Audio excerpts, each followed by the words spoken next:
nous devons avoir des logiques privilégiant les petites entités. Je rappelle que la France est le pays par habitant ayant le plus de grandes entreprises.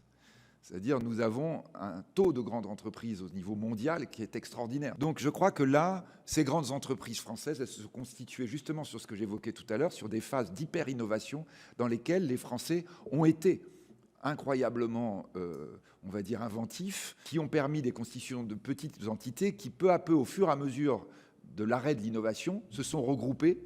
Si vous prenez le cas de l'automobile, vous voyez très bien comment, peu à peu, tout s'agrège et que vous allez avoir une production de masse, mais plus l'innovation incroyable et qui va faire que même la grande entreprise devient stérile. Elle rate la logique de l'entreprise de l'automobile électrique, par exemple. Vous voyez, c'est pas un hasard. C'est pas un hasard si l'énorme laboratoire ne va pas être celui qui va inventer la rupture dans le vaccin. C'est forcément une petite entité qui ose travailler out of the box. Donc, première chose en Europe, c'est favoriser de façon extraordinaire des petites entités qui vont grossir très fort et qui vont disparaître quand elles sont trop grosses.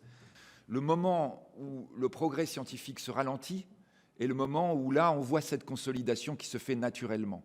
Quand le progrès scientifique ne cesse de s'accélérer, c'est surtout le moment où il ne faut pas que les structures économiques l'empêchent d'émerger.